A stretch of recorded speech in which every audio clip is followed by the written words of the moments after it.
All right, my dear friends, since you all enjoyed the previous stories, let me share a little detail with you. Likes are a form of support for me, so before we dive into today's video, I need you to hit that like button, subscribe to the channel, and turn on the notification bell. That way, you'll get notified every time I drop a new story.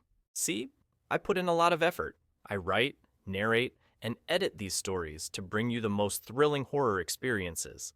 And yet, some of you hesitate to drop a simple like or leave a comment.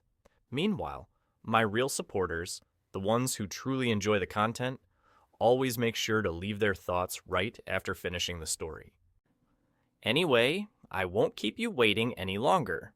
Just don't forget to like the video and, once you finish listening, drop a comment telling me what you think.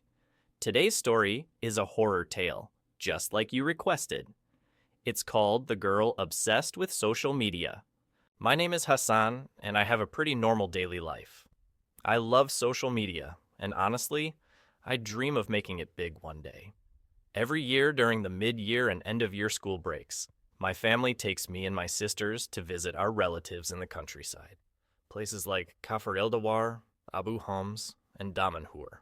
One particular year, I had just finished 9th grade, and my sisters were still in elementary school. My dad wanted to reward us for doing well in our exams, so he decided to take us to our grandmother's house in the village. The very next day, we packed our bags and set off for Quetta el Barud, where our family home was.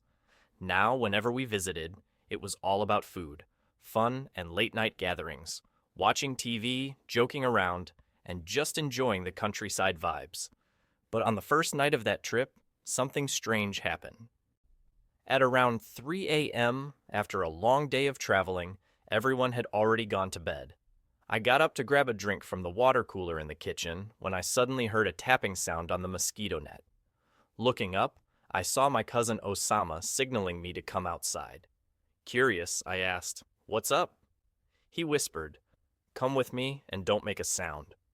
I quietly followed him out to the balcony where he asked, "Did you lock the door behind you?" "Yes," I nodded. "What's going on?" He took my hand and led me to the edge of the village where 3 other boys, around our age, were waiting. They greeted me like old friends, reminding me that we used to play together as kids. After catching up for a bit, one of them said, "We know you're into social media. There's a house we want you to film." "In the middle of the night?" I asked, raising an eyebrow. "Yeah," they said. "We've been saving this experience to do it with you. We've been waiting for you to come from Alexandria so we could explore it together." I hesitated. "All right, but only for half an hour. I'm exhausted from the trip." "Deal," they agreed excitedly. We made our way towards the outskirts of the village, walking down a dirt road that cut through the farmlands. It was completely deserted at this hour. Just me, Osama, and the 3 other guys. At the very end of the road, they pointed at an eerie, abandoned-looking house. "That's the house of Abu El-Yazid," one of them whispered. "No one dares to go near it. He has a daughter named Shajar, and people say strange things about this place." As we got closer, we suddenly heard a deep growl. That's when we realized there was a massive, unleashed guard dog right by the entrance. The dog barked loudly, and before I could react, I saw my cousin waving at me from a distance, urgently whispering, "Hassan, come here, quick!" Panicked, I rushed over to him. "Where did the others go?" "They ran," he said, eyes wide. "Why?" "Abu El-Yazid heard us, and he let the dog loose." I felt my stomach drop. "Can't we just apologize and leave?" Osama shook his head. "You think it's that easy? Haven't you heard about the kids who went missing in this village? Everyone says they disappeared near this house. Abu El-Yazid isn't normal, and I think it's our turn now." Hearing that sent chills down my spine. My legs felt weak. "So, what do we do?" "There's only one way out," he whispered. "We have to climb over the wall and escape through the back gate. On the other side, there's a canal. We'll have to swim across to get back to the main road." "You think that's a good idea?" I asked. Osama's expression was serious. "Look, I want to stay alive. If you'd rather face Abu El-Yazid, be my guest." I took a deep breath and muttered, All right, let's swim. We climbed over the wall and landed inside the yard. The back gate was just 50 meters ahead. We made a run for it, but just as we neared the exit, a girl suddenly stepped out from the shadows. "You're trying to escape, aren't you?" she said with a smirk. It was her, Shajar. I froze. My body went cold. She stared straight at me and said, "I know who you are, Hassan. You love social media, don't you?" How did she know my name? I had never seen her before in my life.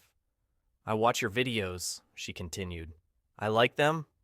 I swallowed hard, forcing a nervous smile. Thanks.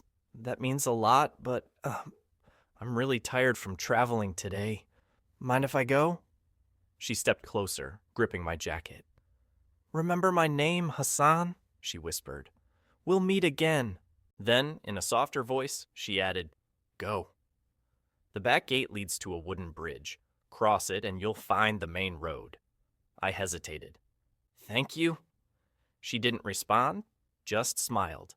Realizing this was my chance, I turned, jumped over the gate, and sprinted all the way home. The moment I stepped into the house, my mom slapped me across the face. "Where have you been?" she yelled. I looked around. My entire family, parents, grandparents, aunts, uncles, and even the neighbors, were awake, waiting for me. Osama's friend, one of the boys who ran, had told them everything. I barely had time to process the scolding. All I could think about was Shajar, how she knew me, what she meant by "we'll meet again," and what would have happened if she didn't recognize me.